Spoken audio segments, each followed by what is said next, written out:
I believe, said it, we're supporting NATO to the tune of almost 20%. Well, that's a different issue. Let me bring in the others here. I mean, Julie, my position about NATO, Trump's been bang on about NATO from the start. It is ridiculous that America basically has over 2/3 of the cost of NATO, and that most of the other countries have not paid even their basic 2.5% of GDP due. That is completely outrageous, and Trump has been right. And as a result of what he's been saying for 8 years, they're now paying a lot more money, and they should be paying a lot more. I don't see why America should always have to be the cop that comes along helping everyone in Europe if they're not going to pay enough for their own defences. So that to me is a different issue. But I just think, Julian, I don't know what you think, but it seems to me there is an inconsistency here between not wanting to let Israel fall, but happy to let Ukraine, which has been independent since the mid-90s, is a sovereign democratic European country, quite happy to let that go, or at least large chunks of it, to a marauding Russian dictator. I can tell you, 25 years ago, that would not have been the position of the right in America at all. Well, I actually agree with you for once, Piers, on everything. I think that the Europeans should contribute more to NATO. I think actually Trump was right about that. But I also think that what's happening right now is very akin to what happened in 1938 when we had a Munich peace agreement called Peace in Our Time, when your former prime minister came and declared that he was going to have peace in our time. Guys, what do you guys think what's going on with like the whole NATO situation and the Putin talks? What do you guys think? Do you guys think there's going to be another World War III? Comment down below. Comment a Russia flag if you think there's going to be another war. The Czechs had nothing to do with it. Sudetenland was given to the Nazis. And effectively, what ended up happening? It never stopped there. Then they got together, the Soviets, and the Germans, and invaded Poland. And that's how World War II began. And that is what's going to happen now. And take it from me, who was born in the former Soviet Union, who is a Russia expert. Take it from me that Vladimir Putin is not going to stop. No. If you think, Eric, that he's stopping at Ukraine, he's not. He's going to keep going to the Baltics because he believes that the greatest geopolitical tragedy of the 20th century was the dissolution of the Soviet Union. He's Correct. going to first want all the other 13 republics back, Jules, in addition to Ukraine. Years. And then he's going to want to go, and then he's going to want that, and they're in he can't even get Ukraine without a negotiated deal with Trump. Because we've been giving them weapons, Eric. If we stop, because Eric, we've been giving them arms. The minute we stop, he's going to continue, and he's going to take the Baltics, and those are NATO countries, and then we're really screwed.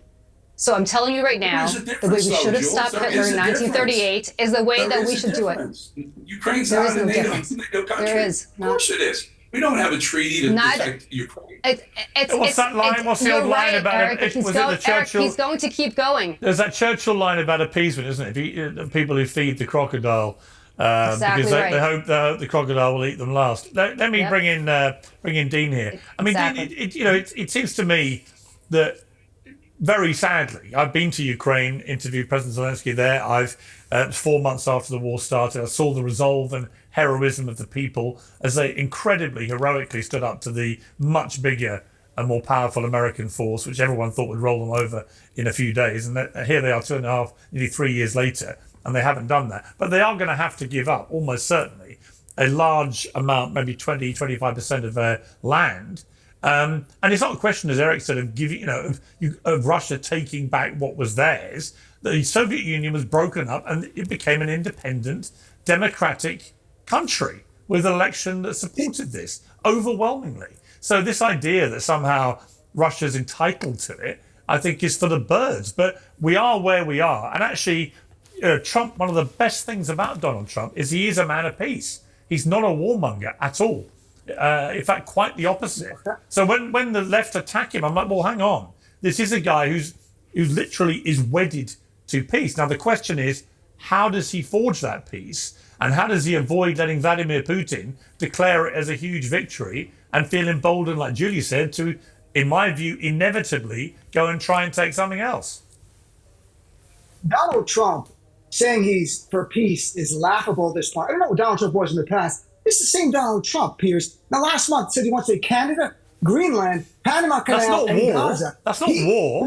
Well, what, are they going to hand him to us? He's going to do Are a you deal. kidding? He is an he's an Guys, I don't think Trump wants to start into war. Yeah, no. He, like how Piers said, he does want to make deals, negotiate things, get cuts that the U.S. is missing out on. imperialistic president. He can make a deal with Putin, selling out Ukraine the same way Neville Chamberlain sold out So how would you settle it, Dean? So that Out of interest, okay, fine. You don't Out do of interest, negotiation. You okay, don't do but out of negotiation. interest, You bring no, Ukraine. listen. First of all, you bring Ukraine.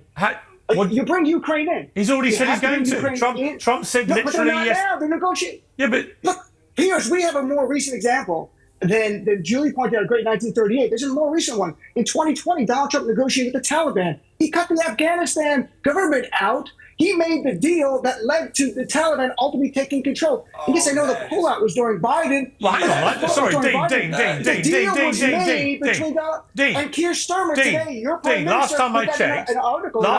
Dean, hang on. Last time I checked, That's the reality. hang on. Last time I checked, Donald Trump had been out of office for 7.5 months when that catastrophic withdrawal in Afghanistan happened. Right? It was on Joe That came Biden. from the deal Hang on, he made hang with on. the Taliban. He made a Dean, deal. Piers got him. He got him here. Listen up, guys. Listen to this one. Let me finish my Piers, you point. didn't deal with the Let me Taliban. finish my Okay. point. I'm sorry. And then, It's your hang show. on. Then there was a catastrophically badly handled withdrawal. And that, I'm afraid, is on the president at the time, which was Joe Biden. So trying to pass all that buck to Trump is ridiculous. I would say, how many wars did Donald Trump start in those 4 years as president? Answer, big fat zero. Very Zero. unusual for an American president in the last 60 years, by the way. Right? So give him He's some in 1 credit. month. He's Give him some very credit where it's due. aggressive. He's very imperialistic. I've never seen the American president talk about other lands taking them. Really? He won't rule You've out the never military. heard an American No, president like talk this, about wanting to. in a modern era, this quick. Greenland, Panama Canal. What if Denmark in the Gaza, okay? Well, hang Canada. on. What if Denmark in the end This says, is you know what? the If the deal's negotiations right, happen. you can have Greenland. That's different. That's different. But he won't even rule out military. He didn't rule out anything. He never does. This is dangerous. I know, but that's not what you do. You're president of the United States of America. You're supposed to be on the world stage. He is not an isolationist. He is realigning with the autocrats. We should all see this. He's realigning with Actually, I Putin. don't think he is doing that. But let me bring in Lindy. All right, let me bring in Lindy. Lindy, I mean, rather like your own politics, rather like the political arena with all the left coming to the right moving around, and so on. People's views of this, it's not as clear cut as it used to be. Used to be, Exactly. if you're on the right, Russian dictator bad, everyone has to be protected from Russian dictator. Those days are gone. A lot of conservatives in America now are quite happy if the support for Ukraine stops immediately, and if that means Putin takes a third of the land, well, so be it. Where do you sit with this?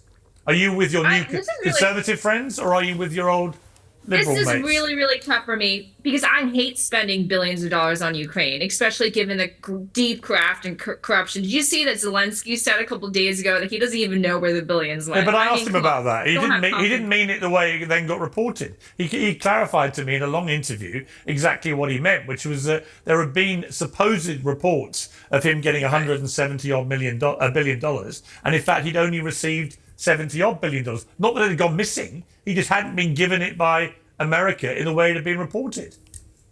Darling Piers, are you really going to tell me that billions haven't been wasted over there? Hey, look, if you're That going to our complain that taxpayer money Julie, was- hang on, if you're going to complain Julie calls you sweetheart, you can't call me darling.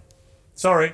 I'm just Them's saying. the rules, I'm Lindy. just saying. Them's the rules, Lindy, that you set I do not literally have full about an hour confidence ago. that this comedian can, properly handle the billions that we poured over there. On the other hand, if we do not protect Ukraine, what are we going to do when China feels emboldened to go after Taiwan? That is my concern. I don't want to set a precedent. Well, then it sounds because like this you're is being a gonna bit set fluid precedent. about this too. So what is your view?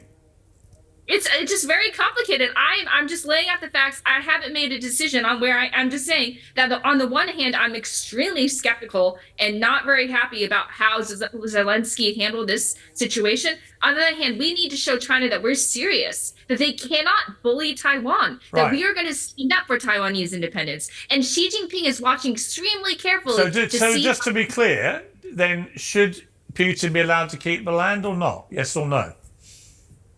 The fact I don't know this one. What do you guys think about this one? Should it be allowed to keep the land of Ukraine? What do you guys think? that Ukraine isn't even allowed at the table is a shame. They're going to be at the table. They're not categorizing what is happening in Saudi right now as the Ukraine-Russia war peace talk.